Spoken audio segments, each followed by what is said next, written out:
there's the truth. Mm-hmm. He played out his contract. He fought it out. He decided to take the road of free agency. And all we hear from Dana is, I released him. No, you did not. Yeah. They did the same thing with me. They didn't release me. I got a better offer. I mean, I was never released. Okay, but Josh, what do you think someone is trying to do with just the words, we released him?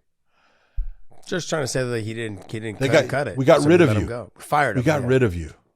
Yeah. You didn't get rid of him. Yeah. He walked away. Look, I've had this conversation, I don't know how many times. Like, I had it with, Joe Silva's like, yeah, the same thing he said about me. Yeah, we released Josh Thompson. I'm like, no, you didn't release me. I came back with a better contract and you guys didn't want to match. That's not releasing me. That's just realizing that I was going to get paid a lot more than you guys are willing to pay. So I left. And I don't have a problem with that. I do the wording. That's a promoter. They're doing they're doing what's best for their company. Again, what's the truth? He's right. He didn't get released. He walked away. Go ahead. I'm sorry. All right. Number 2, I hate taking risks. That's why I defended my title to fulfill my contract with no ACL or MCL. Number 3, the reason I fought 3 times in 3 years is because you wanted to control my deal and sign a new one and freeze me out. I owe these guys 3 fights a year. Isn't that what you say? What happened? I always asked for and never said no to any fight in the 3 years. I'm finally getting paid and respected, and I have a deal, and it's fair and equal for all parties. Why are you so against me being free and happy? If you ever really want that John Jones fight to happen, reach out to Pete Murray, whenever, wherever. And then he replies to a clip of Dana White and says, who really is scared? John, me, or you? Make your mind up. Yeah. He brought up a good point. Look, we've talked about what the UFC does, and it's brilliant on their part in terms of a promoter. Is they know that you're coming up, they know that you're not happy, or that you're somebody that potentially will leave when it comes up. So they will drag your contracts out. I'll just get you 1 fight a year. And Dana says this consistently. They are kind of obligated to do the 3 fights a year. But what they do is they'll offer you something knowing that you can't accommodate that. So like, hey, someone will tell them, they know that you're in Hawaii, or they know that you're on vacation, whatever it is. And they'll call and say, hey, we want you to fight so-and-so in like 3 weeks. Well, if you turn the fight down, that extends your contract like 3 months or 4 months. It extends it for the period of time that you say that you can't fight. So that's how they kind of get around with that. And they can kind of, now I'm going to offer you a fight for another 4 or 5 months or 3 or 4 months. So that extends your contract that amount of time. It's brilliant on their part. It's to kind of, what it does is if fighters are not good with their money, they're fucked. They're screwed. Like they really continue to sign these contracts because they want to get paid more, but they don't want to be drowned out with downtime. Fighters don't get paid unless they fight. And this is what the UFC does. Almost all the promotions do this. They don't do it as nasty as the UFC does. They really grind it out. I mean, my last fight too with Tony, I think they knew that I was going to leave. They waited, almost the whole year. They're like, yeah, no, you can wait. And they kept sending me a new contract. Every time it was a new contract. Hey, sign this before you fight Tony, sign this. And I was like, no, I'm going to check it out. See what's going on, over at Bellator, see what's going on over at One, see all the other organizations and exactly what's happening. It was one of the best decisions I ever made, man. You've got to fight out your contract, see what you're really worth. Somebody out there is willing to pay you. And Francis got everything that he wanted.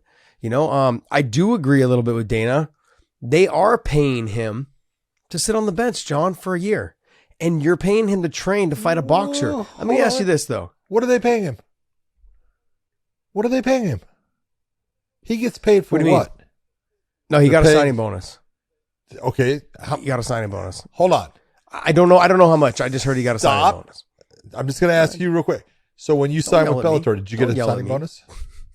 Did I what? Yes, I did. Yes. Oh, how common is a signing bonus when you move over to a new promotion? It's pretty common. Pretty goddamn Depending standard. on who you are. It's pretty standard, pretty common. Pretty standard. Yeah. If you are someone that is wanted, it's a norm. Mm-hmm. So to sit there and say they're paying him to train for boxing, no, they're not. They decided to sign him, and he got a signing bonus. Okay, let me get to my endpoint, okay? Before I was rudely interrupted. Okay, go ahead. No, what I'm saying is he got his signing bonus. Great. Okay, Okay, I'm wait, happy right for now. him. Just kidding. I'm happy for him. Yeah. But John, it says in his contract, apparently, this is what I was told. It was said in his contract, he's able to have 2 boxing matches before he makes his debut in the PFL. That I don't believe is smart. Okay, exactly. Even just one.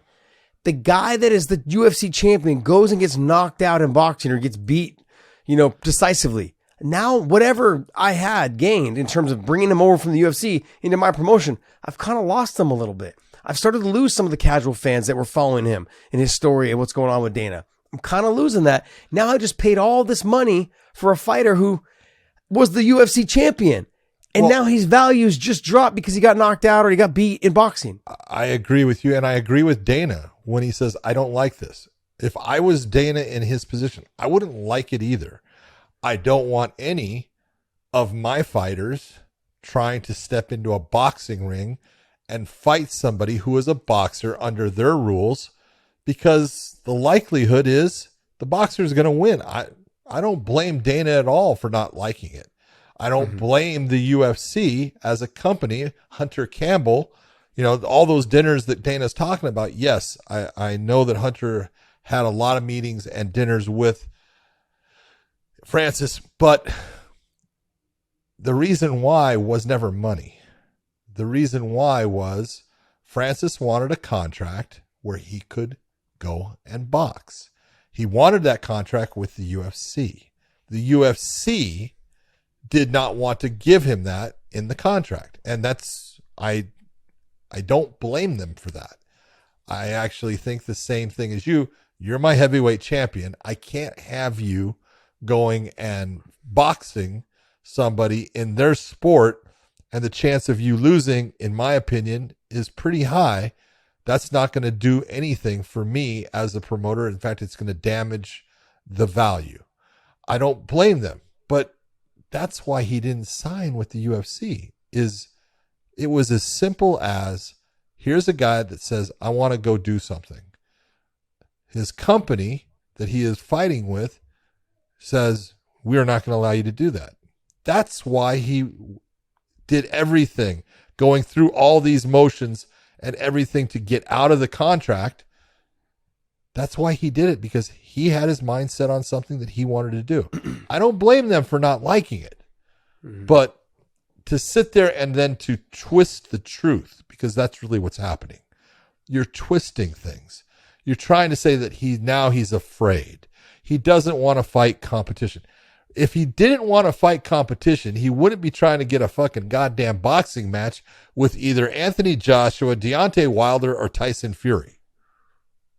Am I right? No, you are right. You are right in that scenario. But look, if I was to go back in history, every time a fighter left the UFC, it's rinse, wash, repeat. It's the same storyline. Sure. We released them. They didn't want to take chances. They were afraid to fight the best. It's the same thing. You hear it all the time.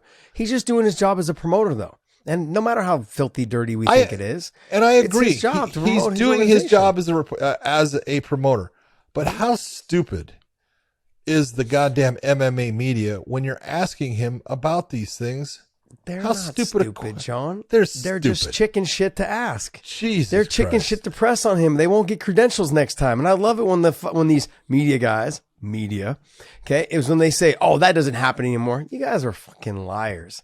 It's so funny because I have friends that work in this industry all throughout managements, to people that work for the UFC, the people that coaches, all these things. And it's hilarious to see the media, how they tiptoe around Dana White and the UFC and everyone, whether it's Hunter, whether it's Mick, whether whoever, they tiptoe around it. It's like a big ass kissing event.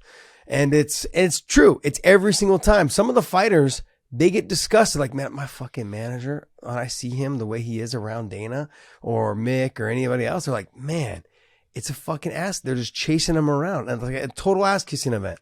And they're like, it disgusts me to see a grown man, a manager be that way. And it's true. It's you can see it when you go to these events. You see how they are, because they all want to carry favor with Dana or the matchmakers or whoever, Sean Shelby, whoever.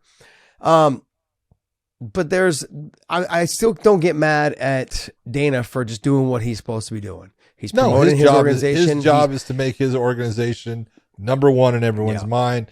The only reason someone would leave here is they're tired of fighting the very best and they want an easy career. They want easy wins. I don't blame him either. But the fact that you have the MMA media that doesn't sit there and go, okay, let's be honest about this. Yeah. There's a whole lot of good fighters out there in a lot of different promotions. No one is getting an easy fight, by stepping away from the UFC. Yeah.